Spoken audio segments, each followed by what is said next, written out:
Soffica di furti a Vascon di Carbonera, numerose vie prese di mira dai ladri, paura ed esasperazione dei residenti e qualcuno decide di farsi il porto d'armi.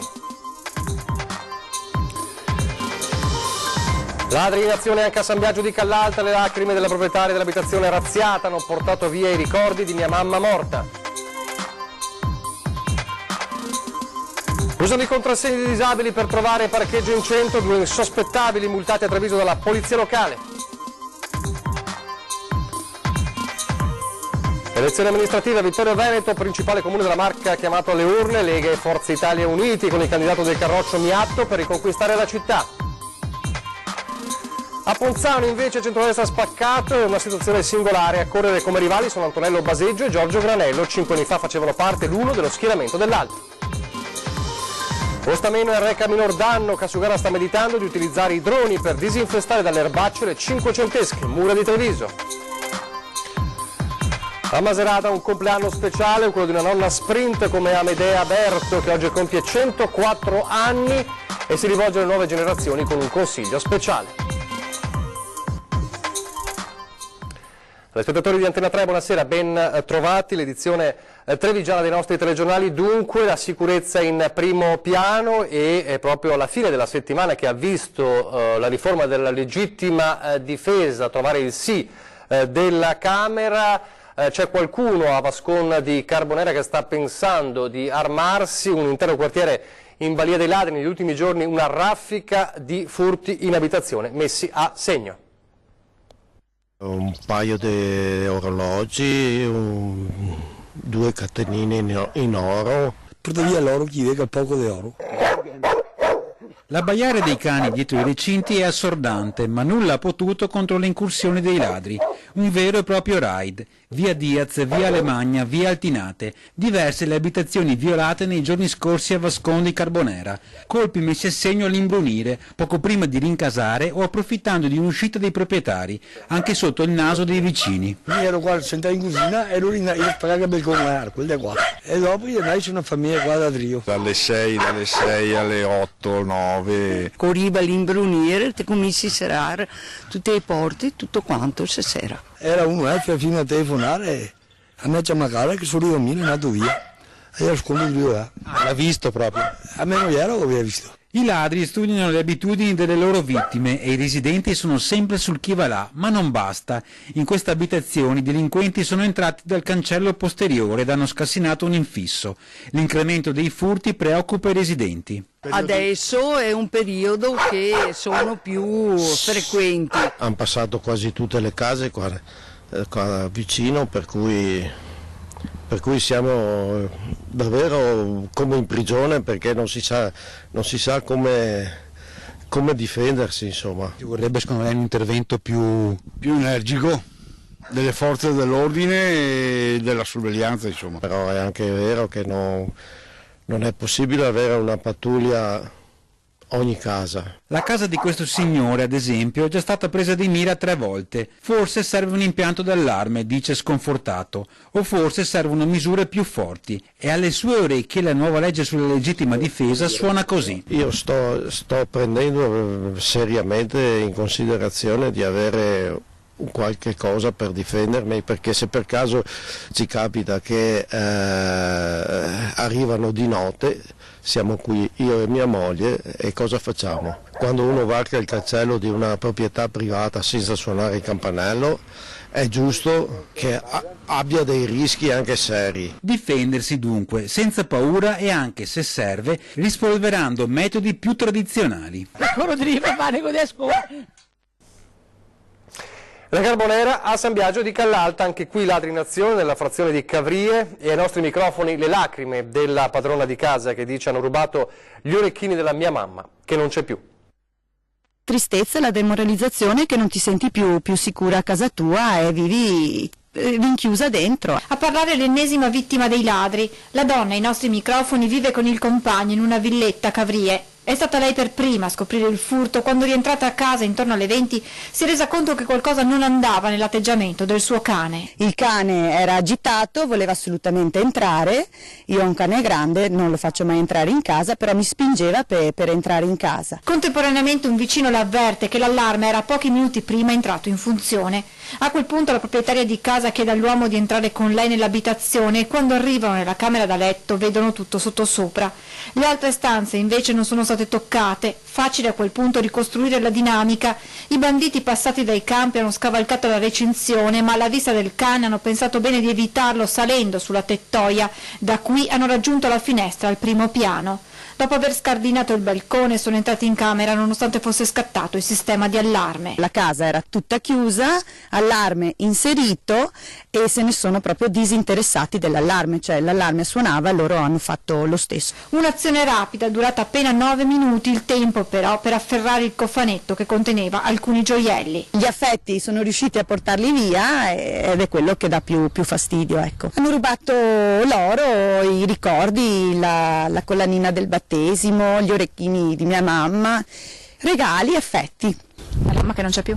La mamma che non c'è più. Si tratta del terzo episodio subito dalla coppia tra furti andati a segno o tentati, ma quest'ultimo colpo è quello che fa più male per aver perso i ricordi di chi se n'è andato.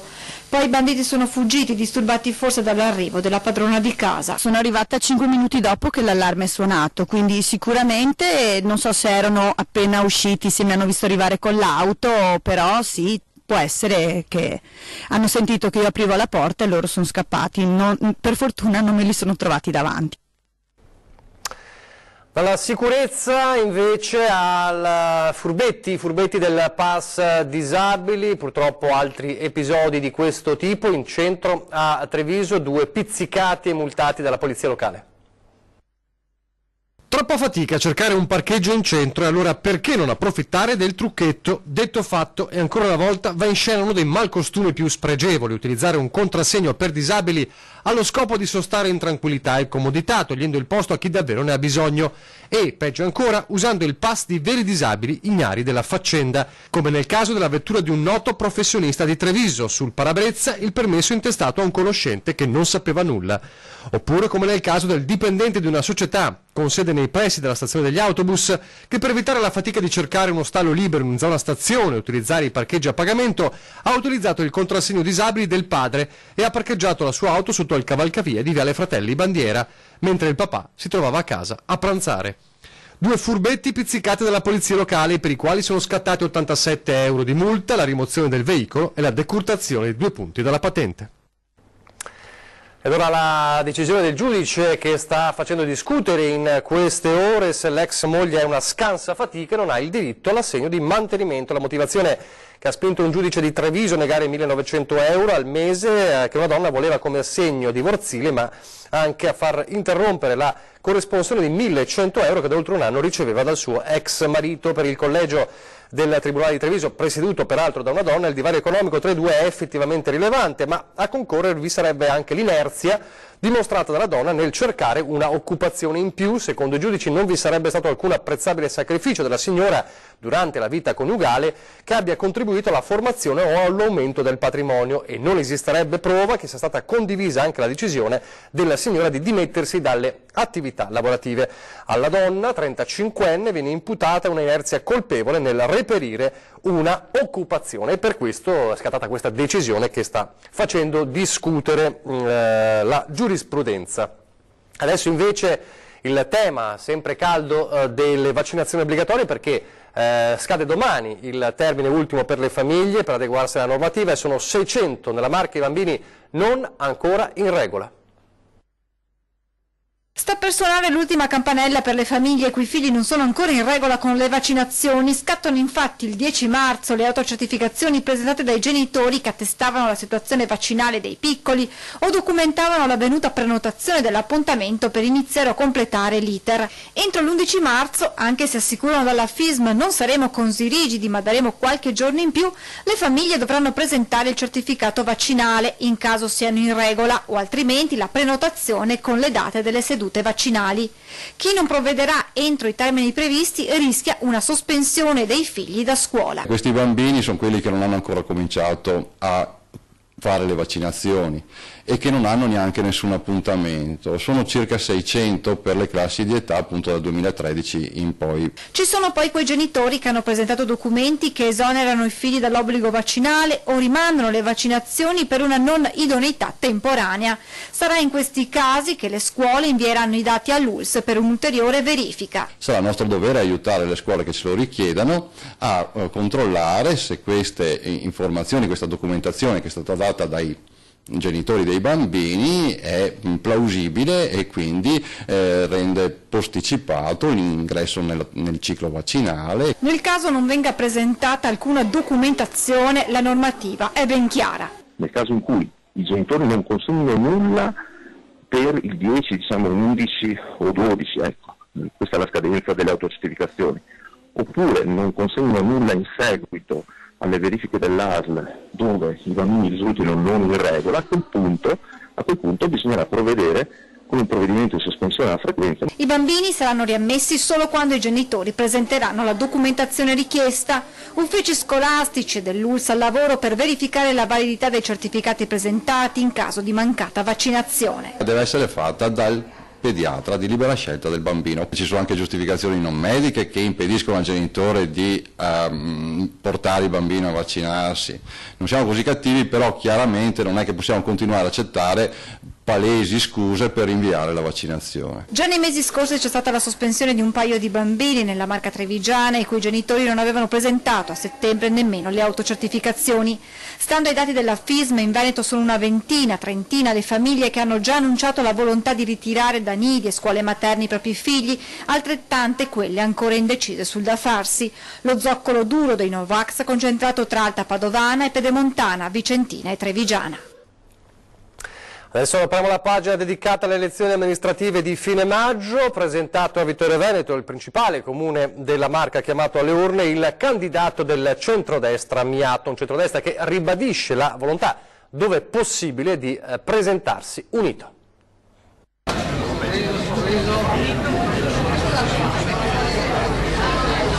L'immagine rende l'idea che da Vittorio Veneto si è voluta lanciare centrodestra unito, Lega, Forza Italia e Fratelli d'Italia per centrare il risultato nel principale comune della Marca ancora nelle mani del centro-sinistra. Gian Antonio Darè, segretario nazionale del Carroccio ed ex sindaco di Vittorio Veneto, lancia uno degli assessori che l'avevano affiancato alla guida della città, Antonio Miatto, 65 anni, veterinario. In alcune città e in alcuni contesti l'accordo è stato fatto ed è stato facile trovarlo, in altri ci sono delle contrapposizioni. Cercheremo di trovare delle soluzioni che possano essere così quantomeno equilibrate e comunque condivise. Non sarà facile, però insomma l'idea e soprattutto la politica del centrodestra continua ad esserci, ci deve essere nei comuni come d'altra parte c'è in provincia e c'è in regione. Dobbiamo recuperare quei comuni dove siamo andati divisi 5 anni fa, anche perché il centrodestra unito vince dappertutto in provincia di Treviso.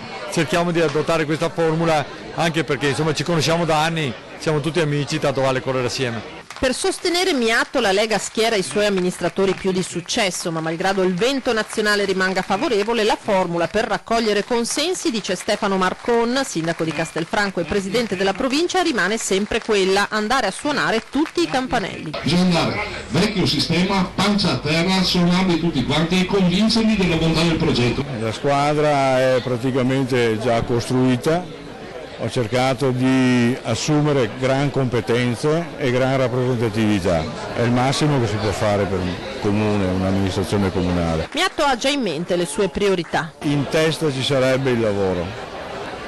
Sicurezza è un tema della Lega che naturalmente declineremo con forza, perché abbiamo visto specialmente ultimamente che comincia a esserci bisogno. Sono cose che vanno governate e siamo convinti che i problemi diventano grandi se non vengono affrontati quando sono piccoli. Dove invece il centrodestra non va unito, almeno Lega e Forza Italia, è Ponzano Veneto, dove si presenta anche un caso, diciamo così, singolare. Granello Baseggio, la sfida infinita. Che gli equilibri della politica siano instabili è cosa risaputa, meno scontato è che le carte possano rimescolarsi in una forma così simmetricamente perfetta. A Ponzano, nelle elezioni comunali del prossimo maggio, a sfidarsi saranno gli stessi candidati di 5 anni fa, ma a parti invertite. I protagonisti sono, ancora una volta, Giorgio Granello e Antonello Baseggio, ed il rimescolamento è tutto interno al centrodestra. Nel 2014 Granello, sindaco uscente e leghista di Ferro, si ricandidò col sostegno della Lega Nord, mentre il forzista Baseggio, suo vice sindaco, decise di correre per conto proprio, spaccando il fronte del centrodestra. Persero entrambi. La dispersione dei voti consegnò infatti il comune a Monia Bianchin, sindaco di centrosinistra. Oggi arriva il secondo tempo di quella partita, solo che nell'intervallo, durato ben 5 anni, gli avversari hanno cambiato squadra. Giorgio Granello, già segretario provinciale del Carroccio e poi uscito dal partito, si ripropone sostenuto da Forza Italia. La Lega sceglie di appoggiare proprio il rivale, il dissidente Antonello Baseggio. Oggi al K3, sede del partito, la presentazione ufficiale. Candidato che non fa mistero delle sue motivazioni. Sono rimasto scottato perché dopo 20 anni di militanza in un partito, trovare che la direzione punti su un altro, che degnissima persona ma che arriva all'ultimo, certo ci sono rimasto male. Però credo che Forza Italia scende a livello anche nazionale per questo motivo. Non dico che non ci sia democrazia, ma non c'è rispetto delle persone semplici, normali che lavorano sul territorio. È presto per parlare del programma. Certo è che la lista di Baseggio sarà di partito, con tanto di simbolo ufficiale. In fondo, precisa il candidato, per essere leghisti non serve essere della Lega. La mia battaglia tipo a Ponzano contro la casa di accoglienza degli immigrati credo sia stata leghista. Essere leghista secondo me è quella maniera di essere, di vivere che oggi la gente ci chiede di essere, cioè essere prima, non dico prima per gli italiani, ma prima per le persone che lavorano e vivono il territorio.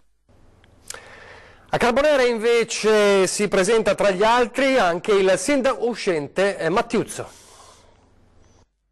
Gabriele Mattiuzzo ha rotto gli indugi e ha ufficializzato la sua ricandidatura a sindaco di Carbonera, forte del sostegno della squadra e spinto, spiega, dai miei cittadini che me lo stanno chiedendo.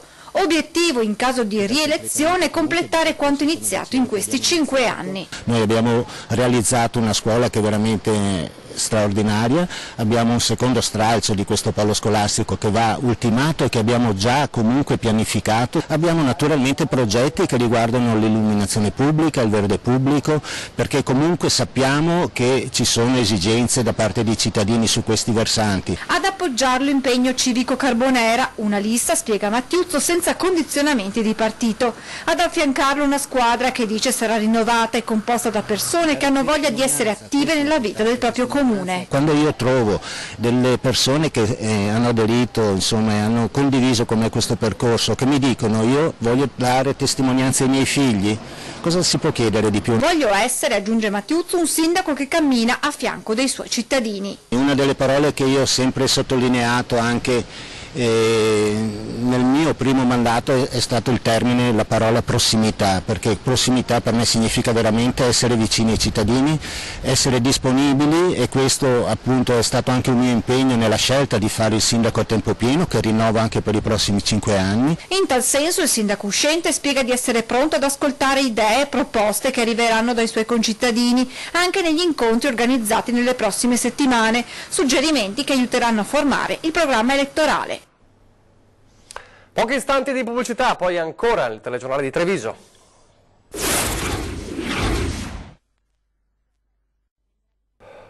Rieccoci in studio in diretta, il telegiornale di Treviso. Ripartiamo dallo scontro tra il sindaco di Treviso, l'associazione che rappresenta a livello nazionale Rom e Sinti, dopo che Casugana ha annunciato controlli più serrati. Le dichiarazioni rilasciate da Conte al termine della manifestazione dell'altro ieri, che abbiamo documentato in piazza, sono state giudicate una vera e propria istigazione al razzismo, e quindi l'associazione ha chiesto al sindaco pubbliche scuse o dimissioni. Sentiamo la replica di Conte. Questa assurda richiesta di dimissioni a fronte semplicemente di una mia volontà di aumentare i controlli non soltanto nei confronti dei Rom e dei Sinti, ma di tutti coloro che utilizzano immobili di proprietà comunale, e continuerò a farlo. Verificheremo i requisiti, verificheremo eventuali abusi anche negli allacciamenti. Nessuno si deve sentire perseguitato, l'importante a Treviso è comportarsi bene, rispettare le leggi e rispettare anche i propri vicini di casa, quindi chi si comporta bene non ha nulla da temere. Restiamo a Treviso, restiamo a Casugana, l'utilizzo dei droni per un servizio speciale, sentite. Disinfestazione delle mura cinquecentesche che cingono la città con un metodo innovativo, riducendo tempi e costi e salvaguardando contemporaneamente uno dei simboli di Treviso, oltre che l'ambiente. Stiamo pensando di utilizzare i droni, questo consentirebbe di utilizzare prodotti molto più blandi, perché potremmo ripetere l'operazione per molte più volte durante l'anno, e riducendo anche i costi e anche aumentando la sicurezza dei lavoratori, perché non saremo più costretti a utilizzare paranchi o cesti da una sponda all'altra rispetto ai canali che circondano le mura. Questo consentirebbe di mantenere le mura belle come sono e vogliamo che restino per i prossimi anni. Per l'assessore Manera è fondamentale applicare alla buona amministrazione della città gli strumenti che la tecnologia mette a disposizione e che magari sono già utilizzati in questo senso in altri settori, nel caso specifico l'agricoltura. I droni andrebbero a mappare quello che è la superficie delle mura e spruzzerebbero queste sostanze nebulizzandole, e, ripeto, ha un impatto ambientale molto inferiore rispetto ai prodotti usati nel passato, perché potendo ripetere molte più volte con più frequenza il trattamento non sarebbe necessario utilizzare prodotti a forte impatto. Tricolori e simboli alpini ovunque a Navolè di Gorgo al Monticano, dove domani si inaugura la nuova sede delle Penne Nere. Grande festa qui a Navolè domani. È una vigilia di grandi preparativi in piazza 4 novembre a Navolè di Gorgo al Monticano. Domani mattina al piano superiore delle vecchie scuole elementari, che già ospitano un centro diurno per anziani e l'associazione Genieri, si inaugurerà l'attesa nuova sede del gruppo Alpini, che conta una 70ina di iscritti. Eravate rimasti senza casa? Sì, eravamo senza casa, non sapevamo dove sbattere la testa, siamo andati in comune e il sindaco ha valutato queste 2 stanze qua sopra a Casa Sorriso.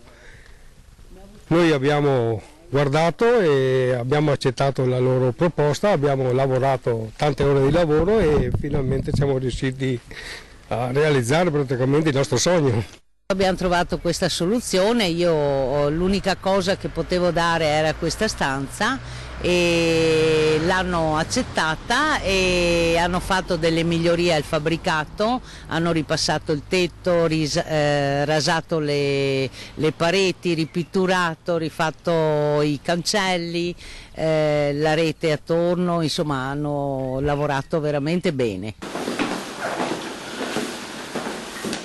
Una grande sala, una cucina, teche e mensole che custodiscono cimeli, ricordi, la memoria di questo gruppo che nel 2013 ha festeggiato i 40 anni di fondazione. Questo Gagliardetto ha un valore particolare. Sì, questo è quello che ha fondato il gruppo nel 1973. Era davvero un delitto non avere una sede, no? Era proprio un delitto non avere una sede qui nel nostro comune. Questo è il cappello alpino del nostro parroco, ex parroco Don Giovanni, che purtroppo è andato avanti. Questo qua. E lo custodite? E lo custodimmo, andati qua. La commozione, la soddisfazione, la gratitudine verso l'amministrazione, poi i preparativi continuano. Ammassamento domani alle 9:30, la Santa Messa, il taglio del nastro e, come da tradizione, un grande pranzo che riunirà tutte le Penne Nere. A San Zenone degli Ezzelini oggi voglia di tenerezza con il nostro piccolo Gio.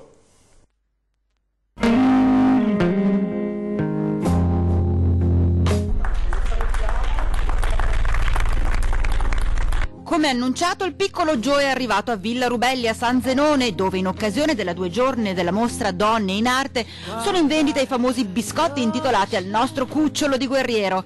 Accompagnato da mamma, papà e dall'inseparabile sorellina Miriam, Giovanni è stata la star indiscussa, catturando il cuore di tutti, semplicemente. Un passo in avanti per raccogliere fondi per poter raggiungere la cifra dei 400.000 euro per sostenere l'intervento chirurgico in Florida per far sì che Gio possa correre e giocare come tutti i suoi coetanei.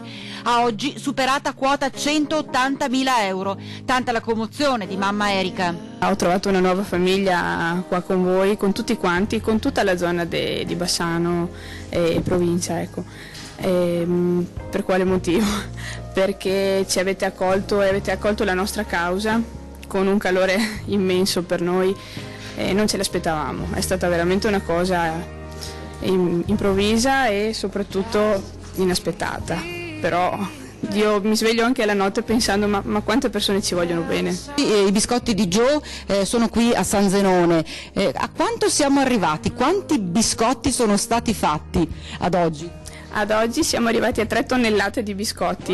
Una campagna sostenuta da tutto il nostro gruppo Made Nord-Est, che ha creduto sin da subito in questa causa, coinvolgendo una moltitudine di persone, e l'evento di San Zenone è un'ulteriore conferma. Oggi sono ancora più commosso perché vedo la forza di questa famiglia, veramente qui la parola famiglia prende la sua forma più bella. E faccio veramente i complimenti a questa mamma e a questo papà che stanno mettendo in campo tutte le loro forze. Nel fine settimana della mostra Donne in Arte a Villa Rubelli, tutto il ricavato delle entrate di chi verrà a visitare la mostra verrà devoluto appunto alla causa del piccolo Joe. E c'è una persona su tutte che non vede l'ora che Joe possa correre e giocare, ce lo confida con una dolcezza infinita, quasi sussurrando. Vorrei ringraziarvi perché state aiutando il mio fratellino e prima o poi vorrei vederlo correre in bicicletta con me.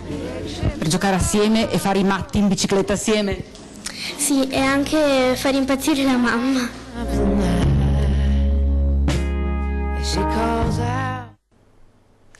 E adesso a Macerata con la strepitosa nonna Medea Berto, i suoi 104 anni e una grinta da vendere.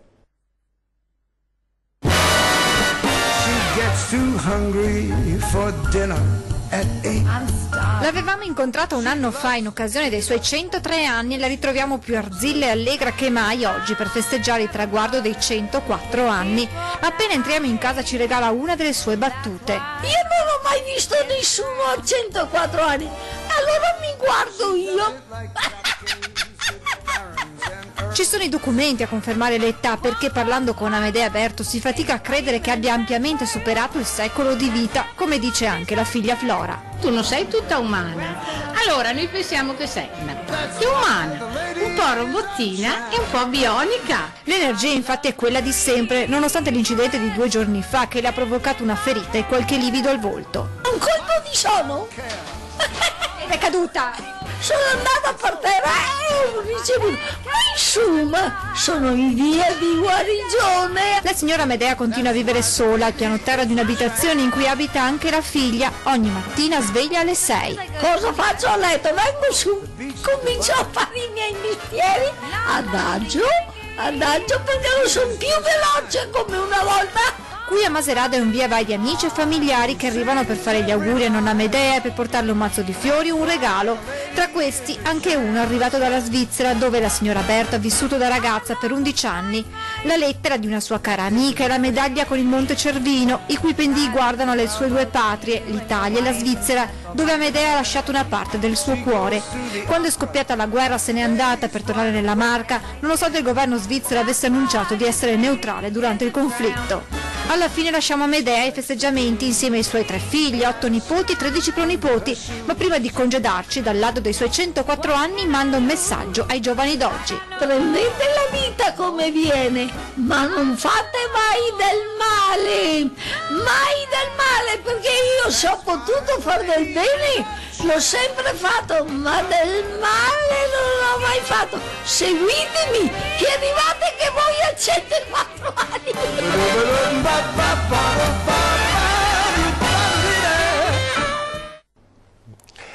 Davvero straordinaria, una importante notizia della programmazione. 21:15 questa sera per tutti gli amanti di sport faremo rivedere l'intera gara che è valsa la vittoria della Coppa Italia, la Treviso Basket, quindi dalle 21:15 serata di grande sport. Domani invece 21:15, però domani domenica, faremo invece rivedere la sfilata dei carri di Carnevale di Conegliano del martedì grasso dopo il successo della diretta di martedì. Vi lascio le previsioni del tempo, arrivederci.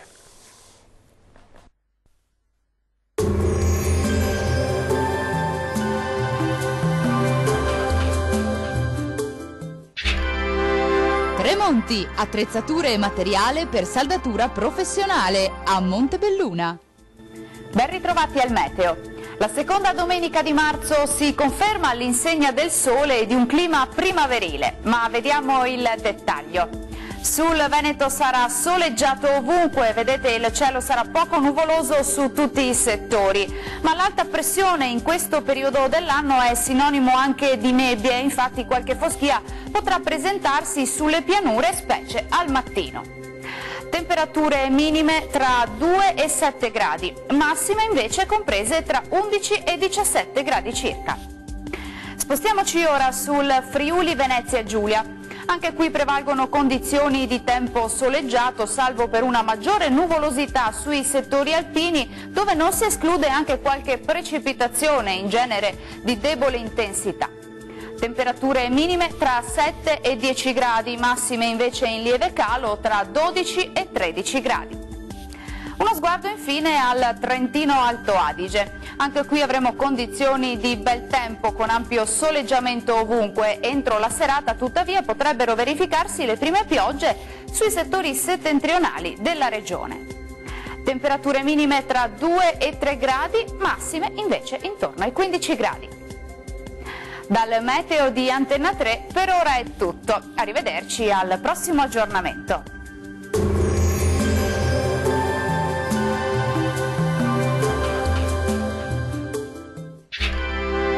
Tremonti, attrezzature e materiale per saldatura professionale a Montebelluna.